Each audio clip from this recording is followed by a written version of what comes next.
Ateneo pois é facer unha mesa redonda sobre a situación do Marco, porque temos unha cidade con chea de contenedores e entón íbamos a falar de todos os contenedores, pero vamos a empezar con un tema de actualidade con Marco para o día 17 e xa vos contaremos quen vai participar na mesa, non?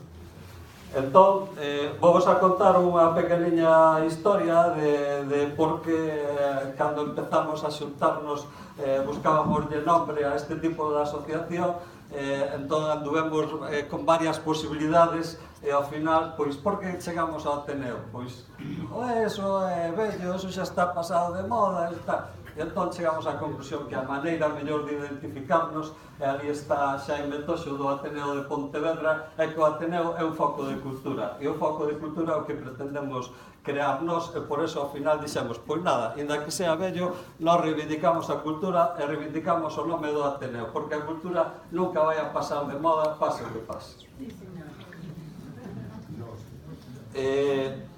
Na historia do Ateneo, contar un pouco de Vigo, porque todas as ciudades de Galicia e de España teñen Ateneo, sabedes que estuveron de moda alá por antes da República e da Guerra Civil, e logo co franquismo desapareceron e a finales do franquismo volveron a brotar. Entonces aquí en Vigo, escudando, tomamos unha memoria leída por Herberto Blanco no Teatro Odeón o 6 de marzo de 1921, onde falaba, en 1921, mirade, xa falaba da creación dun Ateneo en Vigués. E entón, entresaquei unhas palabras que veñen aquí ben a xeito. Decía, comeza o tanteo de opinión. Que pensa vostede da creación dun Ateneo en Vigo? A resposta é a miúdo un xesto de sorpresa. Por regla xeral, un sorriso de escepticismo.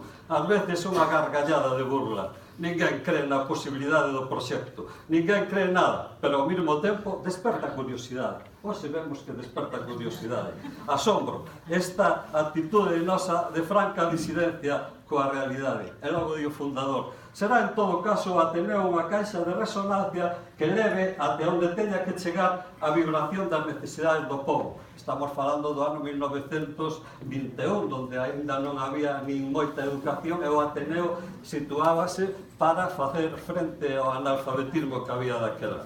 Mirade o que pasaron despois de 100 anos, que volvemos a sentir a necesidade de encontro, non esta vez de analfabetismo, pero sí de debate e de opinión. Ao chegar a esta situación en que estamos, preguntámonos por que a necesidade do Ateneo, non? Entón, nós andábamos todos, cada un dos que empezamos esta aventura, dicindo, compre facer algo. É un ruxe que hai nas rúas de Vigo. A población civil, a verdade é que non sinte que os poderes resolvan as súas inquedanzas, os seus problemas e as súas necesidades. Cando estábamos pensando que tiñamos unha cidade e unha terra con algún nivel de modernidade e benestar, todo comenzou a esvaecerse.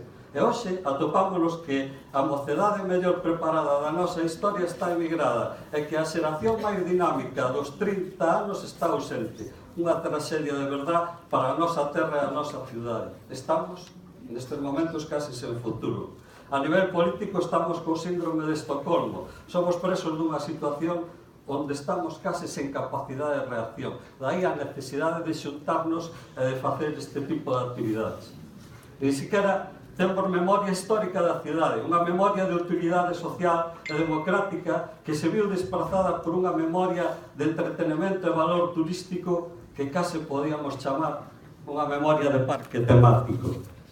Ni siquiera temos garantida unha sanidade que menos mal que aí sí o movimento pola sanidade pública conseguiu frenar as ansias privatizadoras e que seguen a xogar con máis sagrado que é a saúde. Ni siquiera temos garantida unha educación igualitaria que pouco a pouco vai segregando as clases sociales e volvendo aos tempos oscuros onde poucos accedían á universidade. Ni siquiera temos garantido un traballo e unha vivenda digna onde se foron perdendo todos os valores que pensábamos intocables. Nen sequera temos unha lingua defendida, a nosa principal alfaia diferencial, a nosa importante fronte de transmisión e de cultura. Onde se canta? Pero aquí non te funciona o micro. Pero sempre que brota unha nova fonte, compre aledarse e hoxe brota esta nova fonte de cultura nunha cidade que se vai quedando sen fontes, pois unha chea delas están quedando secas, tanto as públicas como as privadas, e como me estou quedando eu seco.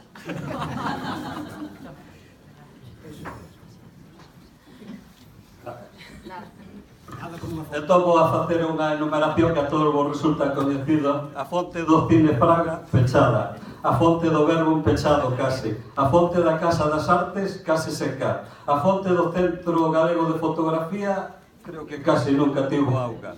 A fonte do Auditorio do Mar de Vigo, ni se sabe. A fonte da Pinacoteca, cun regueiriño. A fonte do García Barbón, auga intermitente. A Biblioteca Central, ni se sabe. A Biblioteca Estatal. A fonte do Marco, neste momento, con chuvias torrenciales. E outras fontes que tamén secaron nesta ciudade: o Festival Aremore, a Rede de Teatro nos Barrios, Vigo Arcena, Festival de Teatro Aficionado, Concurso de Piano, Espacio Atlántico, Festiclao, Festival Alternativo das Artes Escénicas, a Red Platea, o Festival Sin Sal, Festival de Jazz e Imaginación. Mi madriña, cantas cousas tuvemos aquí. E hasta a Foto Bienal, que ven a botamos de menos, tamén quedou no camiño. Pero a pesar de todo, non vamos a ser tráxicos. A cidade foi e segue ser un centro moi dinámico e creativo. No cultural en Vigo aparecen os principales movimentos da cultura galega, especialmente no mundo editorial. Artes plásticas, música, teatro, todo provocado máis pola iniciativa cidadá que polos poderes públicos. E tamén pasa o mesmo na economía, na reivindicación laborais, na investigación, e mesmo nos individuos que construen este grupo urbán tan heteroxéneo da cidade. Igual funciona mellor isto. Sí, escoitase. Bueno, é por iso nace este Ateneo Atlántico. Quen? Xente que busca un espazo plural, democrático, aberto, poliédrico e aberto, que non quere ser indiferente ante todos os problemas e queremos ser ambiciosos. Os que estamos somos de diferentes ideoloxías, diferentes traballos, diferentes idades, e mismo de diferentes aldeas. E por eso queremos canalizar, xuntar e animar, aglutinar as enerxías que se poida dos distintos poderes da cidade, concello, zona franca, museos, centros superiores, conservatorios, escolas de teatro, homes, mozos, mozas, facer país, facer cidade e tamén participar da lusofonía que a temos aí ao lado. Falar de economía, medio ambiente, aquí cabe todo. Precariedade laboral, paro juvenil, violencia sexual, sanidade, educación, filosofía, sí, feminismo, do teatro, do cine, da fotografía, da literatura e mesmo do compromiso. E temos un espazo onde nos xuntamos agora, deixamos de andar polos bares, e temos un local de coworking na Rúa Ferrería, e ali é onde nos xuntamos o grupo desta xente, non? Os actos onde vamos a funcionar? Pois vamos a pedir os contenedores grandes da cidade, tipo como pedimos agora ao Marco, pediremos a Universidade Popular, o Centro Camões. Non temos aínda independencia para poder xestionar as cousas de outra maneira. O noso ideal, como decía antes o iniciador do Ateneo do ano 21, é chegar a ter un espacio propio, o gallao consigamos. Pero con nós, e véndovos agora a todos e a todos, como decía a poeta que desapareceu hai uns días, nós tamén navegar. Traballa con nós, súmate con nós, coa túa inteligencia, coa túa disposición, coa túa enerxía, coa túa mirada, e mesmo coa túa aportación que nos fará fortes e independentes. Faite socio, faite socia. Necesitamos ser moitos e moitas. Non quedes indiferente.